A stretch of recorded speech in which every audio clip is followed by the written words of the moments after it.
What up, fam? Hit that like, hit that subscribe. This is Agree to Disagree. Phillies walk-off win. We'll talk about it. Eagles, season opener Friday. Giddy up. Uncle Sweeps, Nick Delgazzo, the legendary Brian Wilson, and the fucking man himself, Tom Arnone. These three guys from Jersey bringing you real talk with no agenda. You don't like them? Tough shit. It's their show, and they're going to say whatever the hell they goddamn want. Welcome in, everybody. This is Agree to Disagree, only on A2D Radio. Every Sunday, we are brought to you by our doc, Make 'em Yours, Dr. Paul Vidal, Specialized Physical Therapy, LLC, locations in Burlington, Cherry Hill, New Jersey. Find them right down there on the web, specializedphysicaltherapy.com. As always on Sunday, no Brian Wilson. That's Greg Mwakovic. That's Nick Delgazzo. I'm Tom Arnone. Everybody out there, welcome in, welcome in, welcome in. We'll do Crumb of the Week. We do at the end of every Sunday show. Eagles, Packers. We say early predictions, but it's not even that early right now. Really? Right? We're going into Monday. Right, we're on the cusp of Monday right now. We play Friday. Giddy up. We'll give you predictions. And early for us because we'll be back on Wednesday. Phillies stretch run. We'll go through it. Phillies Braves post game. It's a big one tonight, baby. Mm-hmm. You know what I mean? When you want to talk about big ones, because this game could have went south. It's 2-0. All right, it's 2-0. Before we even get into the poll, which we'll talk about, it's 2-0, and you're like, we're getting two hit. This is fun. You know, another guy named Spencer. Right? We're getting it shoved. You know, I'm tired. I'm tired of it. You know, I'm getting annoyed. Bad at bats. And like, come on, guys, this is a huge game. It's the difference from going 5-7. 5-7. You know, you have no more against the Braves the rest of the year. And right, you get that inning where you score 2 runs and nothing leaves the ballpark. Right? And you like that. That's good. That's the kind of games you need to be able to play. You need to be able to play those types of games. That's the games they were playing earlier in the year, where you're winning games without hitting the long ball all the time. Because you're not going to always hit it. You got to be able, like Harper's double, right? Yeah, you don't really call that a double, but it's a double, right? And now you're second and third. Nicky comes up, base hit, 2-2 game. And Nicky comes up, bottom 11. So, I mean, it's just a big, big win to come back. Bullpen strong, Nolo strong. So, you know, some good stuff. Some good stuff you can take out of the night. And taking 3 or 4 versus them, you know, you still got a long season left. You know, I know it's short now. We're in the stretch run, but you still got a lot of baseball games to play, right? 26 games, I think. Yeah, a lot can go wrong. But 7, I mean, if you lose that, that's I don't expect to lose that. But now you just want to be playing great baseball going down the stretch. But the poll question ties into it all. The Phillies regained the number 1 overall seed in the National League. Do you agree or disagree? Let us know. Facebook, YouTube, Twitter. That's where we're live. Everywhere you get your podcast, we're there as well. Hit the like, subscribe, follow. Most importantly, join the conversation tonight. And yeah, Sammy, F the Braves. Definitely. But, yeah, big. You know, it's about biggest wins of the year.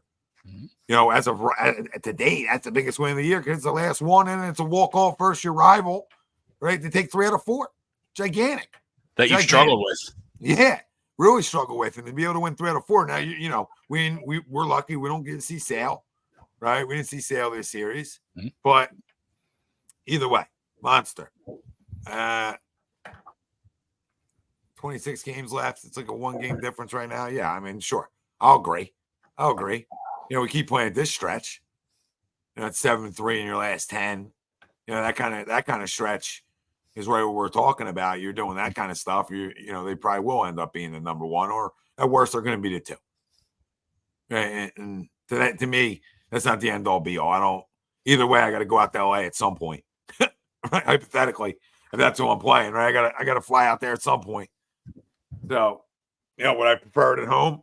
Yeah, you could say that, but then you remember what's happened in years past here too. So sometimes those games might be easier to win on the road. You know, as the underdog, as nobody thinks you're going to win here, right? Sometimes those games are the easier games to win in a weird way. You know, sometimes. Listen, I always think the home cooking's better, but guys want to. You know, sometimes guys play for the cheer. Right? Makes sense? Guys are playing for the cheer. They're playing for the ovation instead of just playing the game. So there's 2 ways to look at it. But if they play at this stretch, yeah, Greg, I think Sweeps, I think they'll end up taking over the Dodgers there. But it doesn't really matter to me either.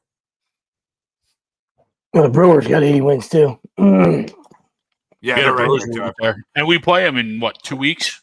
Tend to forget about them too, but we got a lot. Yeah. Yeah. A lot of baseball.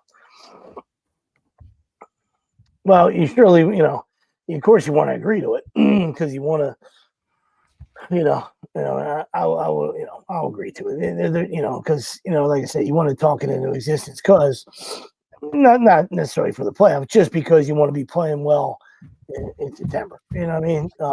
You necessarily, but we saw what happened with the bye in the last couple of years too. So, you wouldn't mind, of course you want to win the division and all that good stuff, and you're going to, but I just hate that downtime, but I think they find a way to, they're winning some games now. They're winning some tough games where it's not, like you said, it's not involving the long ball. Their situational hitting is atrocious, but it is in Major League Baseball. You know what I mean? So, you're just going to, like I said, that game's in the 11th inning and it's another pitch away from going to the 12th, with the new MLB rules. We're not talking about old school extra innings where you gotta cook your own dinner. You know what I mean? Like we're already putting a biscuit in the microwave for you at second base, right? And nobody wants to roll the ball. And even when we attempt to bunt the ball, it's half-assed. Why is Marchand bunting the ball? Is Cal Stevenson on the team? All right, I'm not lobbying for him. I don't know if he got sent down. It's December 1st, and there's an expanded roster. I just mean he bunted like last time. He's the one guy that shows he can get a bunt down. Yep. I think Rojas can, right? I don't know. I mean, you expect March to get one down. Just was a shit effort. I don't know. It's just, we're not there. I don't think, Major League players work on it enough, and we know that to be factual. So, and we see that, it rears its ugly head, come playoff time. It might not matter on September 1st, even though this game was monsters to go from 5 to 7, like Tom said. But, you gotta do all those little things. You know what I mean? You have to continue to do those, do all, the small things, get a guy over without getting a hit sometimes, get him over, continue to put some pressure on that defense and, see what happens, but yeah, Noel was awesome. We know he gets a bad rap. He gives up, his breaking ball might be one of the best in Major League Baseball. And that's kind of what gets him in trouble sometimes because he'll fall in love with it. And when he leaves it, when he leaves it just hanging there, he gets, it's like on a tee for some of these guys. So that's always been his Achilles heel is the long ball. But he's on pace for another 200 inning year. Just steady Eddie. I know he gets crucified in this area and it is what it is. I don't know why sometimes, he doesn't have, nobody's ever debating that he had to be the ace. I mean, I know he gets paid a lot of money, but once Wheeler was signed, that was it. I mean, like you like to have a 1 and a 1A. Yeah, that's awesome. But nothing wrong with being a really, really good 2. That's a lot of teams don't have depth. As you look around the league, it's a reason why there's a ton of teams that are 500 or less because their starting pitchers are horrible. So the Phillies are fortunate to have, a good starting staff, or they got good starting pitching all year. But the pen was lights out tonight. Estevez was awesome for his 2 innings. And it's great job. It's just clutch, 2 clutch swings by Castellanos. A guy that was, left for dead in I don't know if it might have been beginning of June, who knows? But it was 195, maybe 190 at his worst. And now he's right where he's always been his whole career, 250, 19 and 75 or 76, whatever it is. And, clutch swing after clutch swing. And, so hopefully all the people that had that, kept that same energy that they had back then, because you want to hold your players accountable. That's what we do. That's what we're here to do. And that's what we expect the fans to do. But, that's why we say, when we use the word casual, people get all up in arms and they come running. As soon as I just said that, you're going to hear them. They're going to flock to the keyboard and they're going to tell me, I've watched the game for 30 years. I watch every game. I'm not a casual. That's not the definition. It means You don't know what the hell you're talking about. So that's okay. Just admit that. Doesn't mean that you watch once in a while. And most people do that, though. They can't wait for Red October, and they turn on and they can't wait to buy their red T-shirt and their sweatshirt, and they're all jazzed up. And that's awesome. There's nothing wrong with that. All right, but it also means that you might not know what you're talking about. And that's okay too. You know what I mean? So you can sit there and you can buy your ticket and you can yell from your couch. We all do. It's natural. You know what I mean? But like I said, the Phillies, as much as people hate Topper, you're in a much better position as a Philly fan than you are as a Brave fan. All right. Snicker is horrible. He's horrible. Snicks. Yeah, I mean, I'll also agree. And to your point, to both your points, right? Tonight was, I saw this on Twitter. Tonight was the 18th quality start, at least 6 innings, 300 runs or less from Aaron Nola this season. The only pitcher in the NL with more is Zach Wheeler, who has 21. So even Chris Sale, who's everybody's favorite now to win the Cy Young, doesn't have 18 quality starts that Aaron Nola has, which is huge, right? Because like you said, he traditionally has been a lightning rod, and he just comes out and just throws big game after big game, and he kept us in it, right? Early season Aaron Nola, that home run leads to a snowball. Right. And he kept us in it. What I think our pitchers have done a lot this throughout this stretch. And the other side of it, Tommy, I think you touched on it too, is to regain that one. We continue to play this 7-3, 6-4 clip the last 26 games. Right. And I think that's huge. I think this series was huge for us to kind of, even though at some points like today, we didn't necessarily play the best, but that doesn't matter when you come out with the win. Right. We kind of exercised some sort of the demons that the Braves have had on us by taking 3 or 4 at home here. And I think that was such a huge series. We obviously didn't lose a game. We gained a game on them. The regular season demons. The regular season demons. Yeah. The regular season. So it definitely sets us up for a good stretch run. Because somebody would have came back in YouTube like later on when we're not live and said, well, we could crush him in the postseason. And then, I would have come in and I would have had to write in and been like, yeah, we know. I should have said that. Like, I know what Greg means because the regular season demons are real. Yeah. Just like their postseason demons with us are real. Right. It goes both ways there. Ben saying hi from Florida. Go Phillies. Go Phillies, what up, Ben. Thanks for checking in. I Love Weed says Philly versus Cleveland in the World Series. Ooh. Smoke that shit. Steven, what's up, boys? Cleveland's good, though. I think Greg was just referring to his name, I think. No, I think both. Maybe. Yeah, I mean, that's Cleveland's definitely not the sexy pick, but they're good. They are always good. They just don't have sometimes they just don't have the power to keep up with some of those teams. Yeah, they only got to get you to the 6th inning.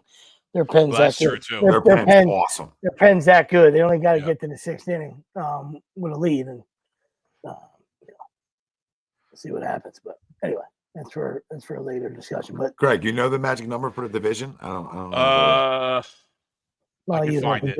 It's 26 games and you're up 7, so it doesn't get there until it's like it's a while away.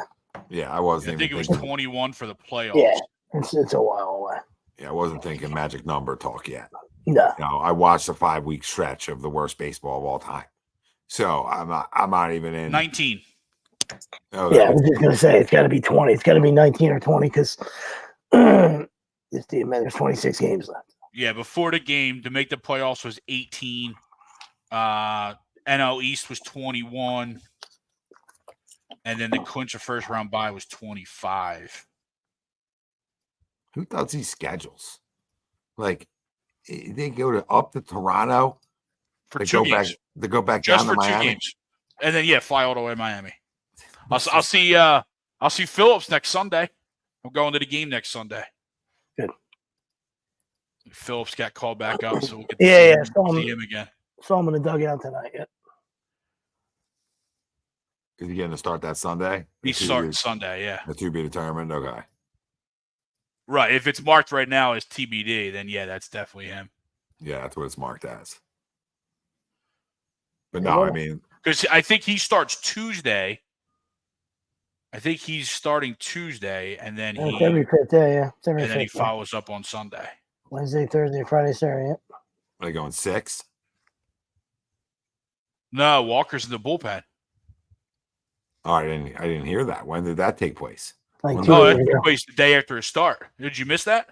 I absolutely missed that. Oh my God! Yeah. Yeah, he's in the bullpen. How did I miss that? And he's the long guy, which Yeah. I Oh, find yeah, of course hysterical because It's it's the yeah. long guy for the starting staff that pitches the most 7 innings. Yeah, what they're of all- saying to you is, buddy, you're the guy we're getting our ass kicked. Yeah, absolutely. Look, listen, we all have done it as coaches. I mean, I'm sure Tom's had that. Especially when you're juggling a bunch of kids. Sometimes I'll be like, hey, you're in relief, and then the game gets tight, and the kid's in the pen, and you don't have too much confidence in him, and the game gets tight, and you go to a position guy. You're like, hey man, I know we decided to go a different direction, man. AKA not you. You have to like that. You just love when you have the perfect in your head. Like, well, we had to do it because of this. Oh, yeah, it makes a lot of sense. Yeah. But yeah, no, they announced Taiwan to the bullpen. So with the off day tomorrow, they didn't necessarily need him really till that Sunday start is when they actually need the 5th starter. Yeah, I didn't know that. Because in reality, they could have pushed whoever's starting Wednesday up to Tuesday if they wanted to, but they brought him up, and Phillips is going to start now, which is, I think, awesome. He's not, Johnny. No. What up, Pat? Pat says our bullpen is just nasty. And imagine if Alvarado comes back throwing good. Well, that would be Pony boy, what's up, brother? That would be fantastic. insane. That'd be fantastic. SJM, Phillies are rounding back into shape. Cassie has caught fire, has been clutch the last month or so. Good for Kirkering.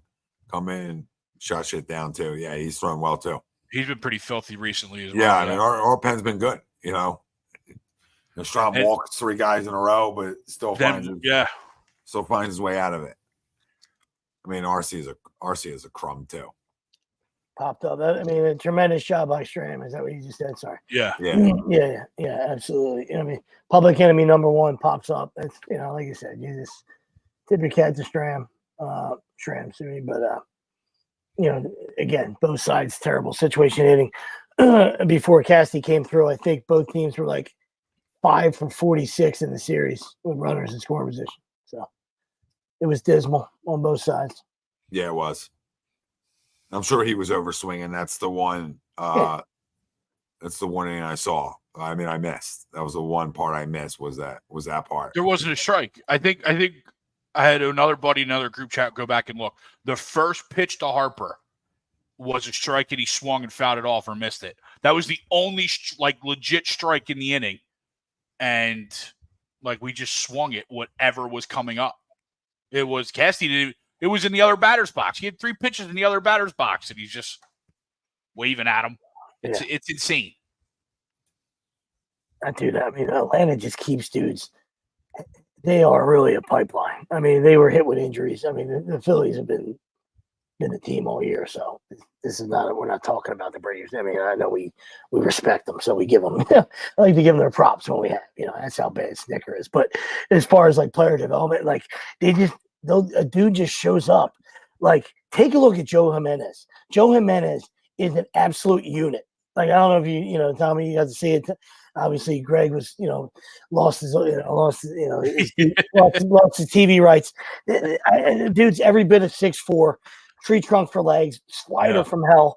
Holy Christmas! And then obviously, the young kid that started. Shortstop in Nebraska, 2-way guy in Nebraska. He just he's nails. Imagine being that good. It's crazy. Imagine being that good. Not only, you played, you played at a big time school like that, but you were I was a 2-way. What? What? Yeah. What? Intramural team? And most of the time, you got to retire the old lumber. Yeah, at some point, somebody's going to tell you to put it down. Nobody's most of the time, the 2-way guys, it's like, hey, put that lumber down. What'd you say?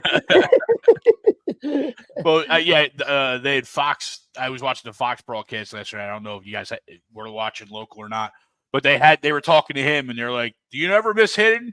He goes, "You do for a little bit, but once you see what comes out of that bullpen and the nasty stuff that these guys are throwing out of the bullpen," he goes, "I don't miss it anymore." That stuff's on it. Like you get stuff that's just unhittable. Yeah, you just don't know how guys even track some of this stuff. You wonder if they don't. And like I said, that's where we just get lucky. You just find it. Good. Yeah. Well, you hit mistakes. I mean, listen, that's this isn't a woulda, coulda, shoulda. That's not what this is about. Which I'm about to say, like, but that's what hitting at the big league level is. It's like the guys that are the best in the world and Hall of Fame guys. Yeah, they see the ball better. All right. No kidding. Right. Their play discipline is better. All right. But most of the guys that separates the 25th man from the star is their chaseability. All right. They're swinging at shit. All right. And what you do with a mistake. Right. Casty's 3 RBIs tonight are all mistakes. Right. I mean, he ties the game up on a cement mixer. Great job by him. He could easily got buckled and look like a horse's ass, but that's an 0-2 pitch. Fucking just rolled up there like a cement mixer. Ties it up at 2, and then obviously, he gets a fastball that's wasn't supposed to be there. Bold strategy, Cotton, if that's what you wanted to do. That's what the Braves were trying to do, throw a fastball down the deck. They achieved that. All right, and he barreled it up and walked it off, So kudos to him. But that's what it comes down to. Like you said, that's and that's the difference between making it to the big leagues and not making it is can you handle those swings? We talk about it at the high school level, the travel ball level, the college level, the big league level. Can you handle those swings? Baseball, like nothing else, we know is full of failure. Right. And it has the peaks and valleys. And most guys can't get out of the valley because they try so hard to get out of the valley. They continue. It's the old quicksand theory. And they just continue to drown. Right. And then the guys that are too high sometimes can't handle success and they come back down to earth. It is what it is. But, to Greg's point, an inning before against Iglesias, Castellanos looks like a horse's ass. Right. 3 sliders. Right. They were in the Phillies dugout. And he looked at him. He looked like an idiot. And then he comes back, and that's why the game's so beautiful because you get a chance to get the walk-off shower, a couple innings later. So it's we're partial to it because it's our thing, but that's why to me it's the best game in the world. It just is.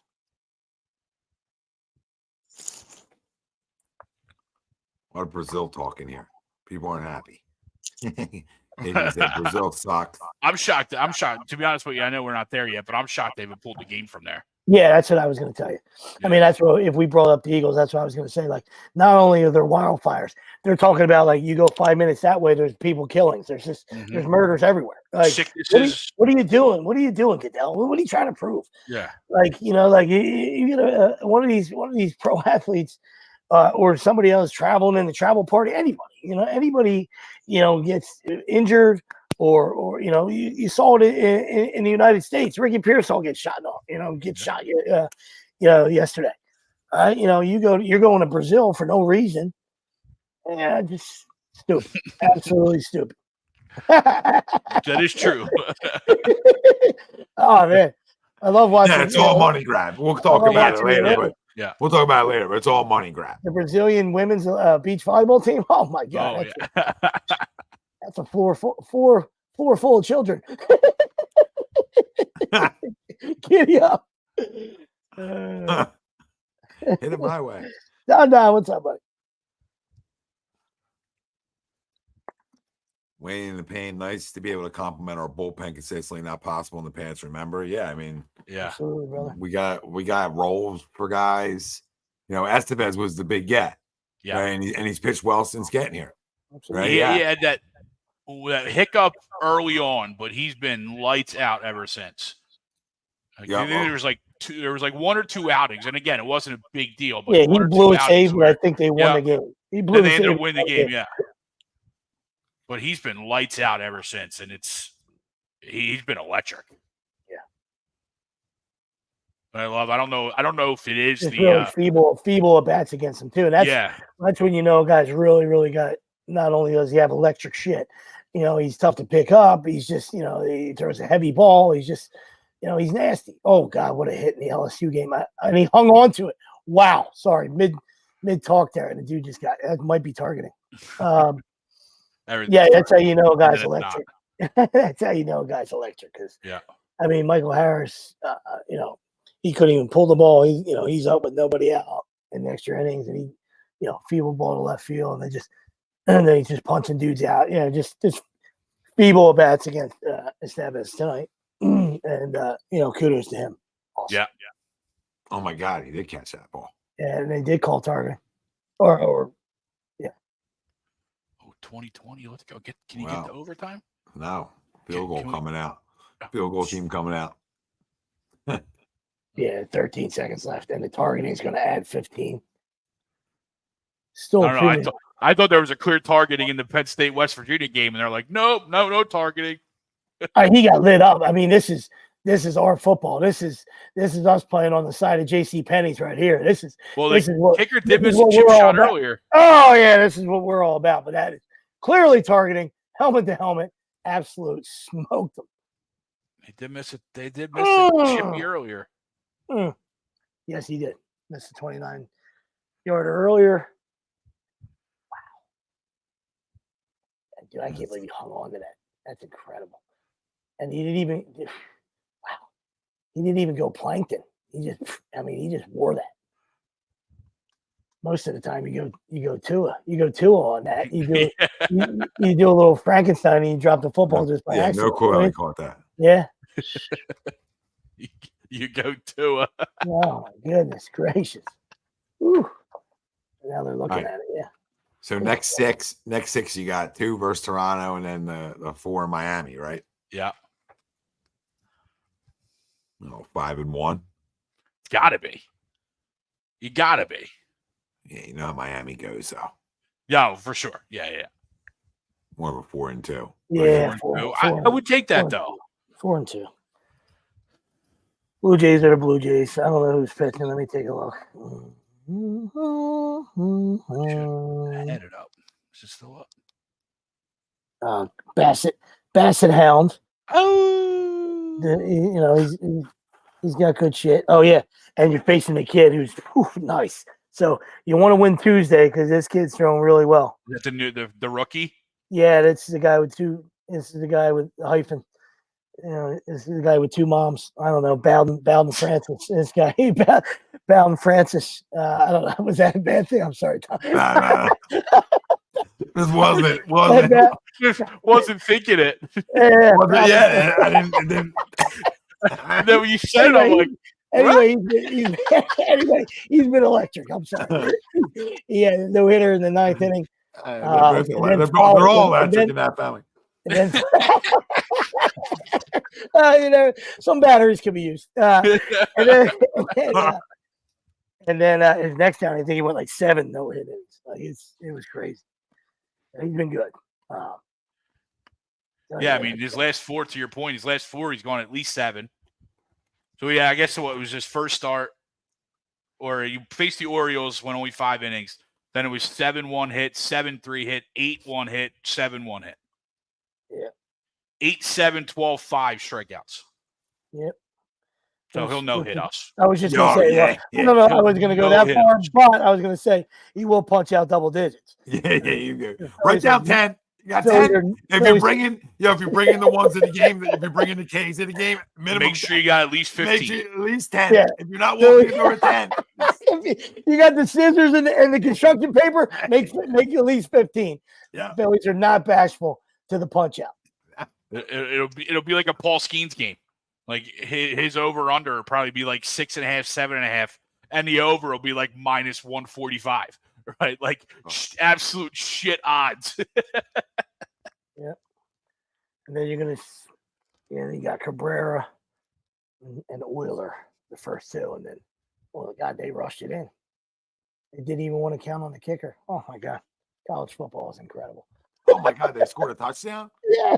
I'm not there yet. I don't know how I'm so behind on this fucking shit after all these years. I'm still sitting there behind. Is that the Edmonton Oilers pitching the first game? Yeah, Adam Might be. Wheeler. Yeah. Brian Kelly, another opening Brian day Kelly, failure. loser. Yeah, Another just loser. absolutely. I knew it was a bad news Another back in loser. that dude. Just I hitting knew it was Steele's bad news mud. back in that guy. Oh yeah, you just smell him coming. Notre Dame could made out like a bandit. Yeah. They really did. I think they got the better coach.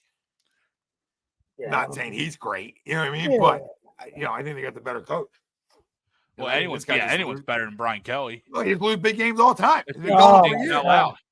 I mean, but like talk about a guy that just absolutely used the trampoline, used the Cincinnati trampoline head coaching, And then never won anything. against Notre Dame.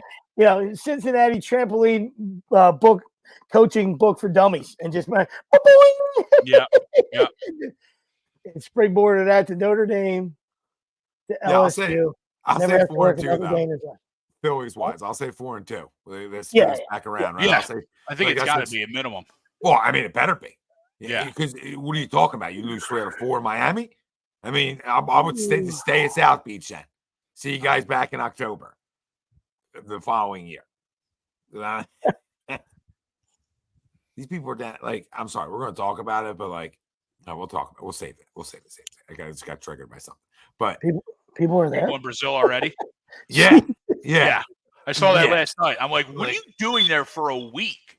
Yeah, like, oh, you want to talk about dry, like, this is where, I'm not going to say it, but this is where No, Sweeps feel- gets annoyed. This is where no, Sweeps feel- gets annoyed with Eagles Nation, right? And I can't And say it too rightfully loud. so. I can't say it too loud. But this is where I've been annoyed for years. I've been annoyed for years. It's the over. I'm the over fan. I'm the fucking over fan. Like, no, you ain't the over fan. You ain't the over fan. You can go here, there, everywhere in the world. It don't matter. You ain't better than the guy who's been grinding it too. You ain't better than the guy who's been grinding it too. We're all the same. I love the guys. All these fans think they got to be better. It's like an Eagles Nation. It's like I don't know. What award are you getting for you're the best fans? The Yeah. best fan. Like I feel like everybody trying to one up each other on who the best number one fan is. Like, put your fucking pom-poms down. Like, goodness gracious. We're also talking about grown men playing a sport. Put your pom-poms down, too. I'm a good. I mean, you're not talking to go. I don't- You're not talking about going to Nashville or Aruba or somewhere like that. You know what I mean? Like, I know traditionally Brazil is probably nice, but right now it's not. So, like, what are you running to get to the airplane for? Like, you know what I mean? Like, if you were going to go, you might want to just tiptoe in, like 5 minutes before game time. Fly in there With- Wednesday or Thursday. with your face painted. Hey, I'm here. Friday at 9 a.m. It just doesn't. It's not about it's not about the travel. It has nothing to do with that. It just seems like in Eagles Nation, it's really become who's the bigger fan. Yeah. You know what I mean? Who's the best fan? Get the hell out of here. Get out of here. That just always drives me crazy. Yeah, I'm like, listen, if it's in Aruba, I mean, I'd love to be there. I might get there 2 weeks early. I might get 2 weeks early. But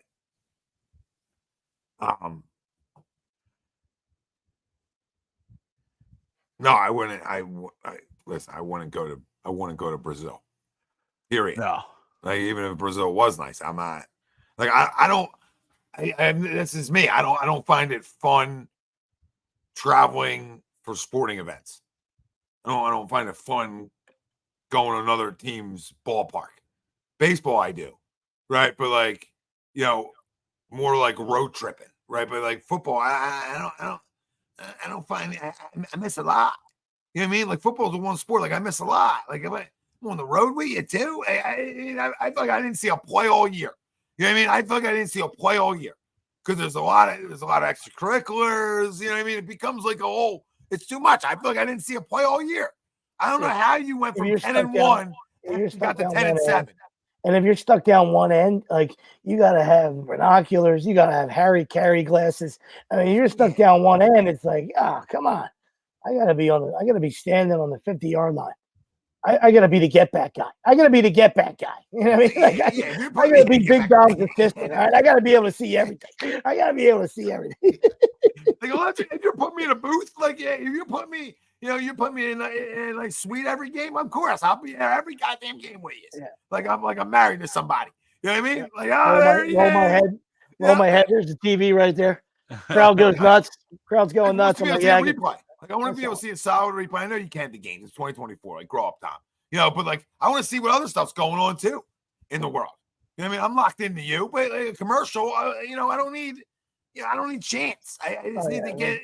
There's Frizzles. There's Frizzles. There's a lot of 1 o'clock travel with the Phillies, like the biggest dryer sheet in the country, like the biggest freaking bounce sheet, biggest bounce dryer sheet you could find, Dad, in the country.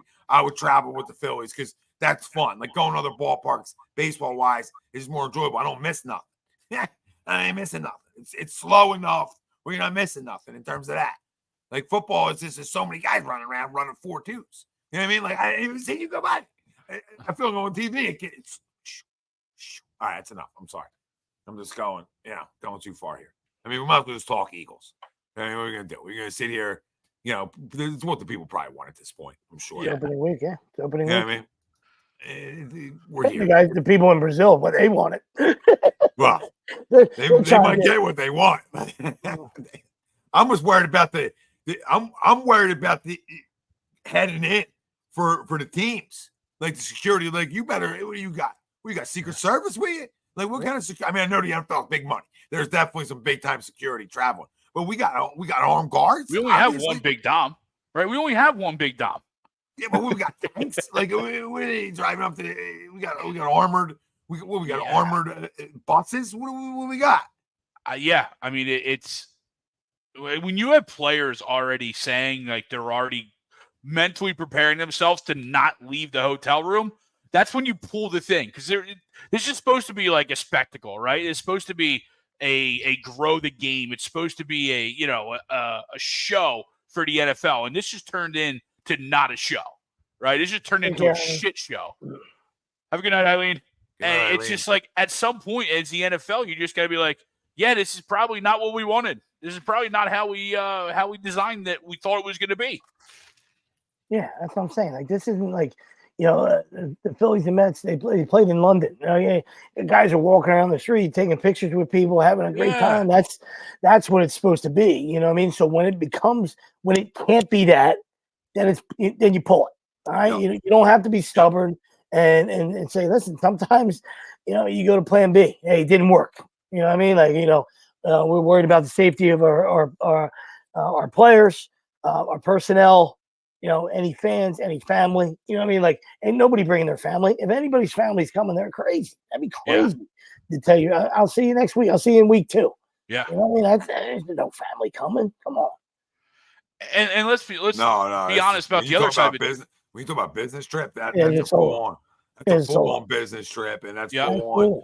And listen, you're not staying in your room that long, so it's not the end of the world, right?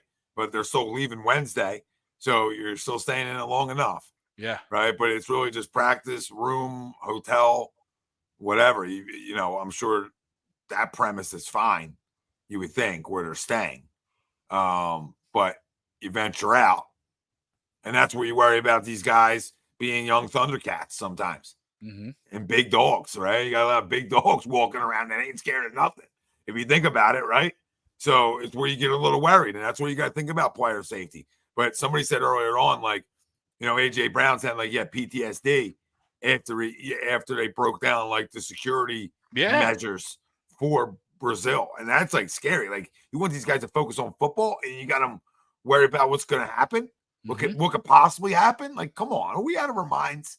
Are we out of our minds, and then what could happen in a stadium? Like, I mean, there's so much that could happen, so much bad that could happen, and it's not like that ain't their football. So like that could piss them off too. That ain't you calling something football in a country where that's not called football. You want to spell it. Listen, like you said, you absolutely 100%. You see what happens in with soccer. You know what I mean? If 25,000 people storm the field, there ain't who's protecting that. It's every man for himself. Ain't nobody protecting that. And you might say, well, you're out of your mind. I'm just saying, who's going to, the NFL's obviously filling the stands with people. Because like we said, families aren't traveling, so there's going to be obviously Americans that are going. There's going to be people that want to be known as the greatest fans. I'm sure. The guy that paints himself, with the Eagles face and the shoulder pads, I'm sure he'll be there. But other than that, it's going to be filled with locals. You know what I mean? And who knows what their intentions are? You know what I mean? So I'm not saying 25,000 people, but even even if 500 people, rush the field or whatever, dude, what are you going to do? You're just going to have an absolute, impossible nightmare on your hands. And a safety issue. That stadium would be full. Yeah, that stadium will be full. There's no question about it. I know. Yeah. That's coming next. But it's like it's not like it just got bad. Like it's first one to a missile wins. Brazil's been bad for a while. It's not like it just got bad as the game is approaching, right? You know what I mean? Like it's not like this is just like new news. No, this has been bad for a minute now. Yeah. And we're still going on with it. That's the insane thing to me. Well, we knew about it at the Olympics. Right. I mean, we heard about how much of a cesspool it is, the disease is, the different things Olympic-wise. How long ago was that? Was that 8 years ago? Yeah. Was Brazil 8? I think so. So, it just came on. That just hit me. But we learned about a lot of that stuff then. So, what's the NFL trying to dive deep into the waters here now? Now you want to go head first into the water where they tell you don't drink it. You want to dive into it. Okay. You don't even want to sip. 2016, 8 years ago, Tommy. You didn't have a cup of goddamn tea. You're just jumping in head first. Let's go for the whole goddamn thing. Like Roger, it's not even just Roger. This is everybody, right? This is everybody. Because when you're talking about money, you got a lot of people with their hand out that get rev shares and different things when you're making money. And you're taking a home game away from a team that I really don't give a shit about. Because, like, to me, it's not the end of the world. Like, oh, Eagles aren't as good because you took a home game away. Listen, you're going to be as good as you're supposed to be. I don't care where you're playing games at. That being said, though, like, you're giving people the option to go there. Like, you're giving people, Americans, the option to go there that aren't getting the same protocols about what to do and not to do as you are. Not everybody's smart. So you're opening the floodgates to a lot of bad that could happen. Yep. And just one thing bad's it's too much, right? Yeah. One fan badly injured or killed, God forbid, right? Is one too many. So why even take a chance? If something happens here because people are idiots at tailgates, that's on them, man. You know what I mean? But if something's out of your control, that ain't on you. You want to jump through a table and hit your head, that's on you. Yeah, if you park down the wrong street in Brazil and something happens to you, that's crazy. You know what I mean? Or taxi lets you out and something happens to you. Yeah, absolutely. So I couldn't agree more, buddy. Get that comment. Josh has got me cracking up. Every time I see that comment, I just keep laughing. But I need AJ Brown to do a button hook at the missile. North Korea. And North Korea. His team all getting pictures. Imagine that. First team to the nuclear weapon wins. North Korea. Hey guys, no phones for this week. Hey, what? Yeah, walking down the street, they said don't have your phone out because you're going to get jumped. It's just insane. But yeah, let's just keep playing it. They haven't left yet, so you can always change this. They haven't left yet. No, now the game wise, I think Green Bay is a good football team. Yeah, it's a tough opener. It's a tough opener for sure for them too. Mm-hmm. For sure. Yeah. There's a sexy pick. Before I go too far here, I don't want to get ahead of what I'm saying is, but we're the big bad goddamn wolf. Like you don't have an off season like this offensively and ink your guys up and bringing a running back to this caliber where you're now in the talks of like and you go get another wide receiver to add on to what you already have. You're in the talks of one of the most explosive offenses in football. So you better show that. That being said, Green Bay is a really good football team. Now, do I think they're much of Darnold that everybody thinks they are? No, I think they were good anyway. Like I don't look at them. They went to the playoffs. They won a playoff game last year. I think they have the opportunity to maybe take a step from that, right? And I think Jordan loves they hit it again. That's what they do in Green Bay. It's what they do. But that being said, we're really good, and it's the football game that I do believe that we're the better team overall. I think we have more talent overall than they do. Doesn't always win, right? And I don't want to hear about goddamn thing. It's what I don't want to hear all year, right? Because you can't do it all year. I don't want to hear week 1, week 2, week 3, 4. I don't want to hear nothing about a coordinator. You understand me? Everybody out there, I don't want to hear nothing about a coordinator. With this much talent on the football field, we should be really good. So I don't want to hear nothing about nobody else right now. I don't want to hear, oh, they needed time. No, these guys have played with each other. This offense, the majority of it has played with each other long enough, right? To put an RPO in a running back's belly has nothing to do with how much time I played with them. You know what I mean? That has nothing to do. My 2 big-time wideouts, I play with them. So offensively, we need to be clicking on all cylinders early. Martian, it ain't Jalen's shot. It ain't Jalen's shot. This is a real. Well, the eyes are on him anyway. But he needs to outplay guys like Jordan Love. He needs to outplay other franchise quarterbacks. That's what franchise quarterbacks do. And he's got more weapons than a lot of other guys he's going to be playing. That's all. And I think this defense is going to surprise some people Friday night too, because I think they're. And I know you're going to say, "Oh, it's easy to be that much better than what you were," but they are better on paper. They're a lot better on paper. They have legit quarterbacks. I was just gonna say I don't know if it would be a surprise. I mean, I think they're supposed to be good. So, we'll see. I mean, like you said, you still got to play the game. But I don't think they're sneaking up on anybody, but on offense or defense. They changed their coordinators. They made Howie's winning again. Whether it's in the draft or signing guys and stealing a wide receiver in the division, guy just sprinkles his magic dust all over the place. You know what I mean? Like, it's amazing. Like the Commanders are like, yeah, well, what's up, Howie? Oh, how you doing, man? Oh, yeah, Dotson. Yeah, he's yours. He's yours. You want to? We drafted our future quarterback at 2. But yeah, we're definitely in the business of shipping out wide receivers. So, yeah, no problem. What do you got? Former first rounders? Yeah, we don't need them. Oh, hilarious. You want us to pay for him to get up there? Yeah, we'll do that. That's all. We'll put that on our time. He has pictures on every GM in the league. I mean, there must be a fucking GM club when these guys are just getting bent over backwards. Now he's in there. Half these GMs were probably at P. Diddy parties. I mean, and how he's seen it. And he knows. Yeah, how he knows what's going on. Yeah, Greg. Greg Miller. Absolutely. His offense is, Greg. I mean, I had this conversation with Wilson last Sunday. It was just me and Brian. All right. And unlike Brian. Oh, he made one, and he was anti. He wasn't believing. He said everybody's too excited. He started on that road. I'm like, oh, now you're going to be the smartest guy in the room, Bri. Now you're going to be the guy when they are loaded. You're going to say, maybe they win 10. Maybe they win 10.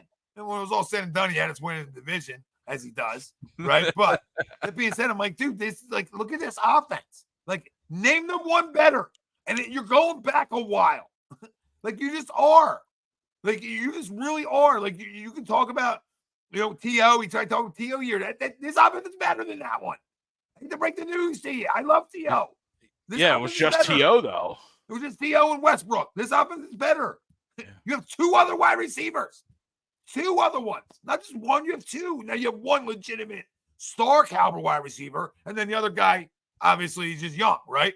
But, name it.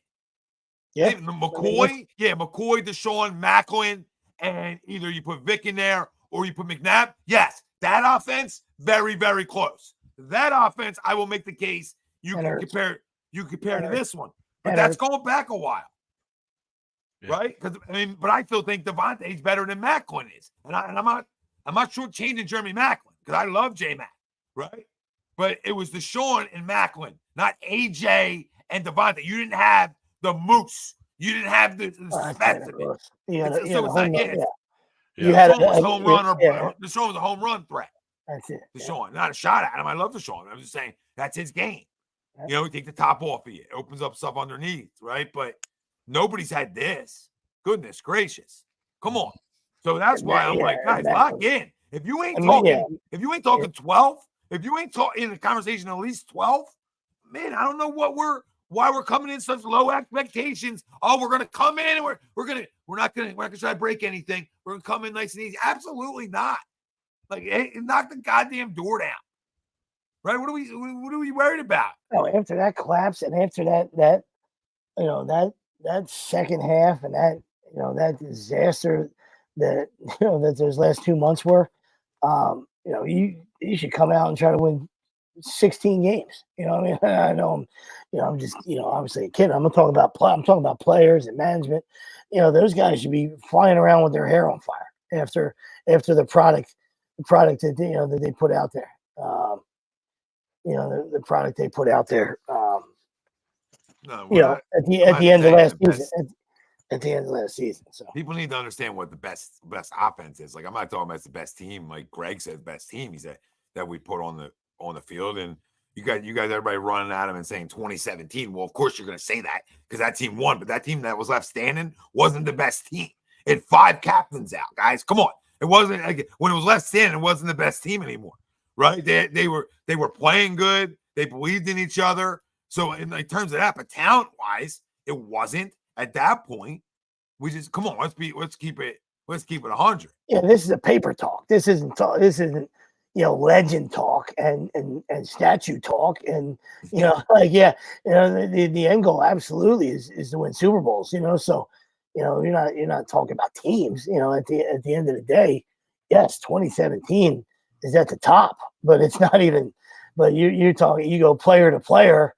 Come on, it's not even close. You know what I mean? Carson injury. They call it lightning in a bottle, and they played as a team. They believed in each other, pulling from the same rope, and kudos to them. But talent wise, it wasn't even close. Come on. Yeah, I mean, just Alshon to AJ is completely not a non-conversation, right? And Alshon was good for us, right? But there's no shot he's AJ Brown. He was great. And Torrey Smith or Devontae Smith. I mean, I don't know. That's why Jeremy Maclin comparison wasn't even close. And Maclin was, a solid NFL receiver. You know what I mean? Like, tip your cap to him. It's not even close. One guy's a gold jacket and he's continued to be, play well in the NFL. Come on. It's not even close. I forgot the guy, Xavier McKinney, Green Bay, too. He's actually great. Yeah. I forgot they got Xavier McKinney. Josh Jacobs, but what is Josh Jacobs anymore? You know what I mean? Like, well, I don't have them beating us. I'm just saying they are. Right. They obviously got better too. Sure, but, of course. I just look at what we have, and I just find us as a team that I keep saying it, like that's the team that should be walking into 12, 13 wins. Like, and I say, that's where the disappointment comes from. If you don't get there, because I feel like. And it's not a shot on you or anybody, you know what I mean? But this is not to this caliber but this was similar. The talks were similar last year as well. Like, hey, this is a really good roster. And that was and that's when I kept saying 2 months, once the skid started and everybody wanted to this absolutely, go bananas and say, well, they're just not good enough. Yeah, okay. But they were good enough in August, weren't they? I mean, they just weren't playing good enough. I don't know. It's there's teams that listen, there's teams on paper that aren't very good and they overachieve. There's teams that are loaded on paper and that underachieve. So and there's teams that are just belong where they belong on paper, and then they play well, and maybe they don't hoist the trophy, but they're consistent, and that's what that's what you're looking for here as an Eagle fan. Yeah, you're surely trying to win the Super Bowl, of course, but you're looking for a really good football team to play really well all year, all right, and to give you everything they got come playoff time. And see where they end up. I don't want to be too repetitive because Greg's heard it, but like I think I didn't account for something last year, and I should have. No matter what I thought about a roster, no matter anything, the fact that I didn't account for what happens after teams lose in the Super Bowl, and I just didn't want to account for that over the years of proof of that, of just taking a little bit of a down year. Doesn't mean you don't make the playoffs. Doesn't mean you win 4 games. You know what I mean? It just means going back's hard, right? Like going back after losing one's hard. It doesn't happen often, right? It just doesn't happen. Teams, you know, No, teams of usually course. take a little. I mean, and I absolutely, should but it was the have. opposite with them. It was the opposite with them, and that's where the frustration came from, and that's where you say, well, then it becomes about excuses, not from you. I'm just saying, because usually you'll get that lull. It could be the whole year, of course. If you're a bad organization or you got bad culture, it might start out in the beginning as a Super Bowl hangover, in week 1, and then you wake up in week 7 and say, what the hell just happened? The Eagles were the opposite. They didn't have the Super Bowl hangover. They played well, or they might not have been good enough, but they were finding ways to win football games. That's what we said 7-8 weeks in. We're saying, hey, this isn't the same team that, this by no means was the same team that went to the Super Bowl and was a play away from winning the Super Bowl. All right. So let's not get that twisted.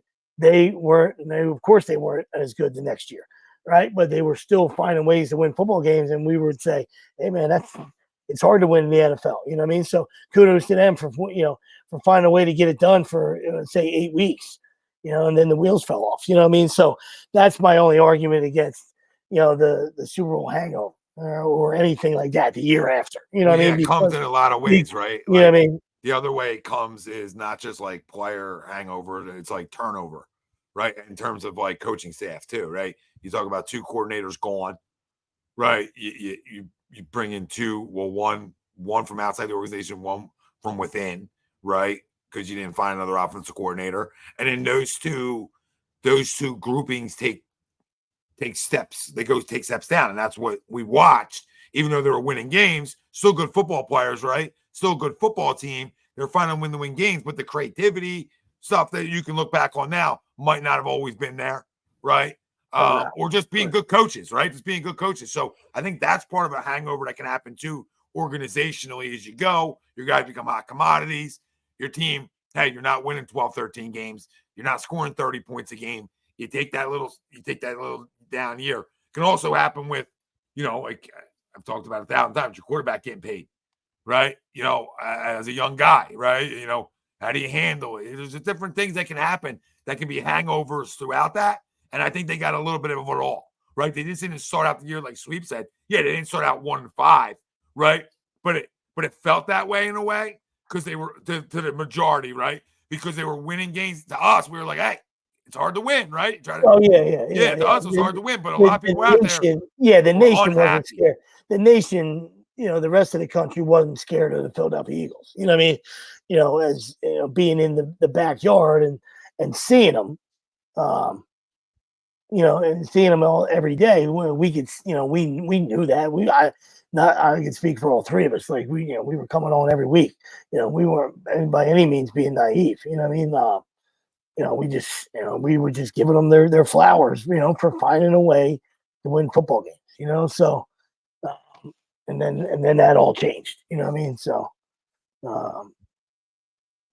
but to answer Martian's point, yeah, I mean, if you ended up,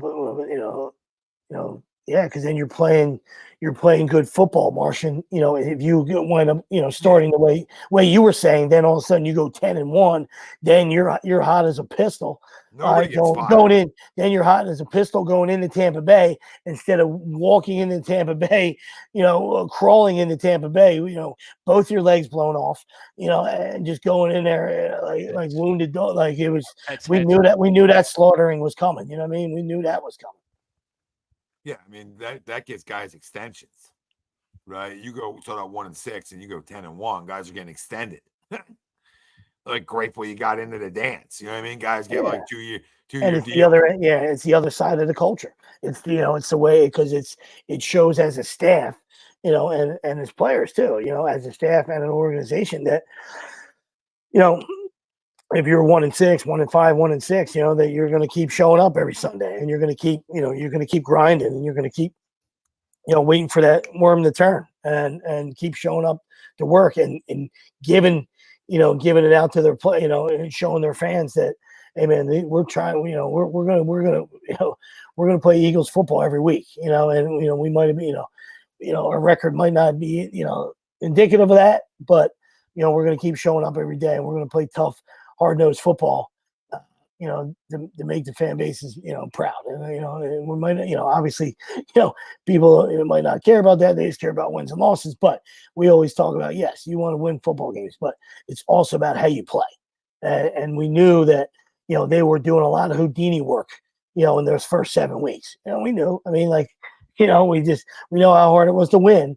But, if Valdez Scanlon catches the ball, they probably lose that game. You know what I mean? So we didn't want to ever get into the woulda, coulda, shoulda. It was just, they were playing with fire, and every post it was almost like made every game was like borrowed time. And they knew both coordinators were on thin ice. It was just the most positive thing I had to post horrible. every Monday. The most positive thing every Monday was Sirianni and Hurts's record together in the regular season. Yeah, I mean, it became like that was the most positive thing I had to post on a Monday. Because there was no other excitement besides, oh, well, we just win. Right? That's all that was going on then. Oh, we just win. Yeah, we don't win. We don't win pretty ever. We just win.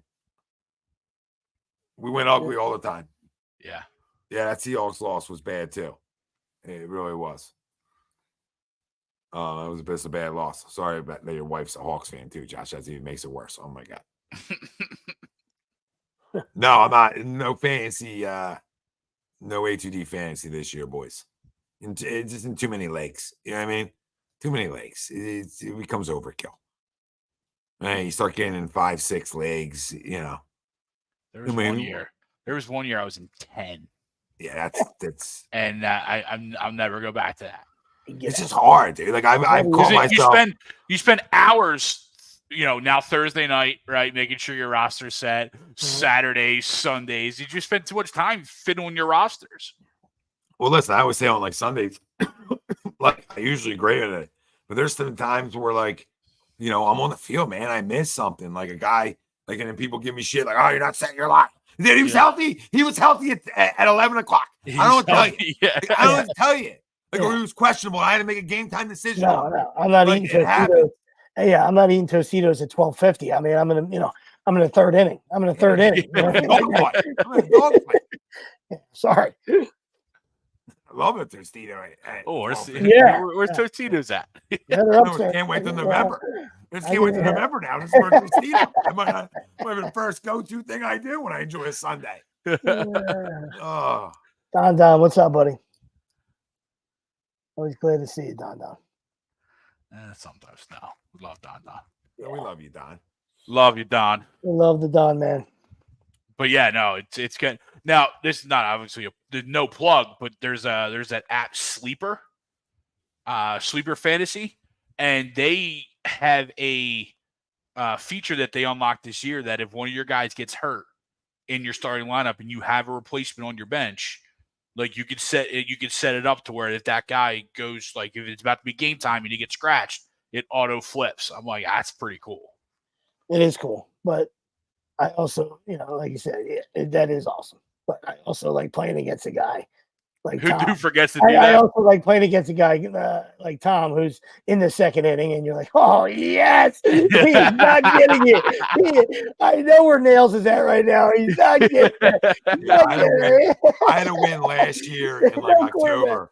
I had a monster win last year in October with 2 guys scratched last second. Oh, so fun. 2 guys scratched last second, and I go on. I'm like, you got to be kidding me.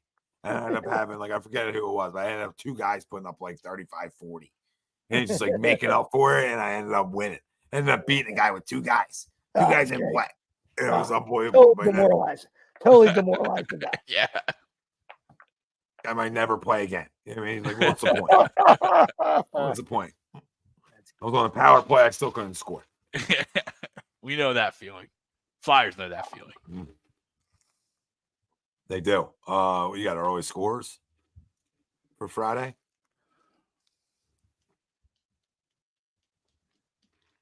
$31-30 Eagles. Oh. Let me see. I just want to see what it was. Elliott does it again late. So it's Eagles -2.5, 49. Yeah, a bunch of threes. Week 1 is a coin toss all over the place. Yeah, KC Baltimore's 2.5 too. A lot of threes all over the place. Indy, Houston, yeah. They're either at 2.5 or, like you said, right at 3. Falcons 3, Colts 2 and a hook. Dolphins 3. Yep. Chargers 3. Browns 3. 28-24 Birds. Tampa 3.5. Don's Lions 3 and a hook, and the 49ers 3 and a hook. Ooh. I was say, going to say Greg? 30. I was going to say 31-28 Eagles. I was right with sweeps though, just the other way. Like, I was on a field goal. I mean, Don's got 38-14. Look at him. I'll Detroit it up over there. 33-31, 34-14. The Martian Man. What's up, Con? What's up, Con? God, what up, buddy? The one thing I think is our advantage is I think our defense and our secondary matches up very well with their weapons on the outside, right? You know, I think that's what shocked a lot of the teams last year in the playoffs or down the stretch for Green Bay was those, you know, unknown but very athletic wide receivers. I think our depth and our secondary really matches up well with them. And I don't know that they're going to be as explosive this week as they might be throughout the year. Yeah, it's a good one. Brian, this is great. Thanks for super chat. He goes, I love Cassie. His interview was so hilarious. You know, ESPN was glazing the Braves hard. Yeah, his interview was funny. I missed it. I'll have to watch it. They're like, what'd you see? He said, I saw a 4-seam fastball. Yeah, I know what Greg's saying. I think, you know, if Watson's healthy for them, he was banged up all year. That's kind of how those guys, that's how those other guys kind of, you know, jumped on the scene. You know, they needed some, you know, they didn't have anybody. And so those young guys got a chance to ball out. But, you know, Watkins is a problem if he's Watson, excuse me. If he's healthy, he's, you know, he's sure. He's you know, he's a good number one for them. God says 27-14 Eagles. I think we pull away late. Just beat them up 27-17. I mean, Josh, I mean, the Martians point to where's the pass rush come from? Well, that's like Huff, that's Sweat, that's, you know, that's Milton Williams, that's Jalen Carter, that it's, you know, a little bit of Brandon Graham, a little bit of who's the other backup to Sweat? Who am I missing? Nolan Smith. Yep. So, Jalen Hunt. Yeah, it'll be that whole group. Yeah. Yeah, I mean, it's not like, I mean, Vic's always done a good job of getting guys, especially his outside linebackers per se, you know, in good spots to get after the quarterback. So I think he's going to toy around with this stuff pretty well, and I think we'll see a little bit more pressure than we may have thought we would. And I think those 3 guys as your interior guys in Davis, Williams, and Carter. You know, I think you put Davis back where he needs to be as a nose tackle, and I think that allows Carter to play and Milton Williams too to be able to sort of get after the quarterback a little bit more, which I think is a win for those guys as well. So I think you could see those guys' numbers go up a little. Cass up? Cass stomping around? No, it's this fucking dog, dude, that I might just like kill. Was he licking or scratching? No, he's probably scratching or dragging his goddamn asshole across the carpet. Yeah. Listen, been there tight, but yeah, I thought the cast man woke up. Mr. Marbles, just absolutely dead sprint to the pisser. No, this dude's got currently 2 legs out the bed and half the body in the bed. That's what we're doing. That's what we got to go up and clean up here. You know, but yeah, I mean, CJ's a big get, guys, you know, for that secondary. And then I think Isaiah Rodgers is really helpful as well. Big time. And we'll have Avonte Maddox healthy for the first week, and that won't be much long after that. Yeah. So you enjoy that while you have it. But listen, we're deep in that area. We're deep in the secondary. Yeah. And not a lot of teams can say that. Yeah, make sure Isaiah Rodgers, you take Isaiah Rodgers' phone all year. Yeah, make sure he doesn't have access to the internet. He's on a time on our own right now. We're just I always bet on a fellow with the Gen looking to make his next bet, though, right? Like Yeah. he wants that paycheck. He wants that paycheck. Yeah. The bookies are coming back to him. Just Pete Rose is here. You know what I mean? Just stay on our side at least. Yeah. Marsh said CJ picks one off Friday. But I think he's athletic. So go ahead, Greg. CJ was on had a conversation with Robert Griffin III yesterday or the day before. I saw it on X, and he was really talking about how, obviously inside the room, he's really excited for this year, and he thinks this team could be really special. And the chemistry and the camaraderie with the guys is back to what we saw, when he was first here, right? And that, that kind of play for each other. What we saw in 2017 and 2018, even though we went to the Super Bowl, recently, we didn't feel that with this team, right? You know what I mean? And now I think he said he was talking really highly of the entire locker room and what this year is going to be. And even like singled out and talked Nick Sirianni by name and everything. You know what I mean? Like Coach Nick and blah, blah, blah. And it was really interesting and encouraging to hear, because you don't necessarily think of CJ in that light, right? You know what I mean? Like we think of CJ as the jokester and the shit talker, right? And you don't really think of him in that, in that kind of that leadership role and that kind of, bring guys together type of role. Oh yeah, he took a shot on the way out, so he had to come back, hat in hand, and but I hear you. I mean, he could play. So it was a monster signing, and like you said, absolutely Well, saying all the right stuff. He's saying all the right stuff. So for me, listen, the key, they all those other guys, all the skill positions are in place. So I understand the worry, the initial worry about getting to the quarterback on defense. I get that. We'll see where who steps up on that end.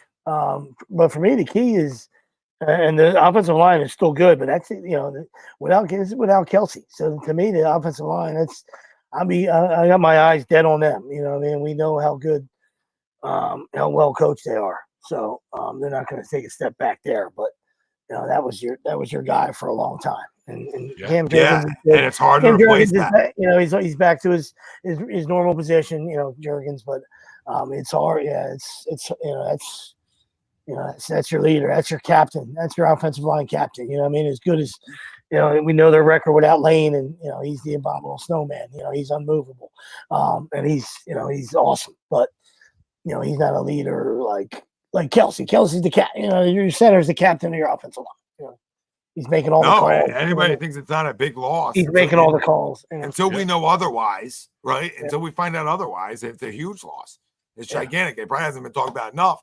And the main reason it hasn't been is mainly because Cam Jurgens was drafted for that replacement. Yep. They made it very clear that Kelsey had a part of it. Doesn't mean it works. Kelsey's not a scout, right? But Jeff Stoutland, there's nobody better. So, knowing that, I think as a fan base, we sort of just kept driving by. We nothing to see here, right? Until there's something to see, right? And I sort of think that's where we're sort of at, where we're trusting in the organization. It's obviously a second round pick, and we're trusting in the same offensive line coach who took a 5th round pick and turned him into a Hall of Famer. So we're sort of banking on a lot of those same things, or took a rugby player and turned him into a Pro Bowler. And, right? And he was just going to cement. And exactly. He will. But doesn't mean he's going to be good. No, but right? No. In that same breath, we're going to see. We know how good Stoutland is. And he should. If he can, we'll see how Becton plays. We're talking about a former first rounder.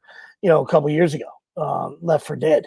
So we'll see, and I'm sure Stout's got him playing well, and and that'll just cement Stout's legacy. If all of a sudden, Becton is, a right guard, just a monster, monster right guard for this team. Russ Spouse says, Phillies, baby. What's up, boys? That win closer goes. What's up, Spells? I got you, Spells. He said Hurts threw Kelsey under the bus. What did he do? When did he do that? When I miss? That's not good. I didn't see that. It's never good. I hope that's not the case. Spells likes to stir the fucking. I know where he's coming from. I know where he's coming from.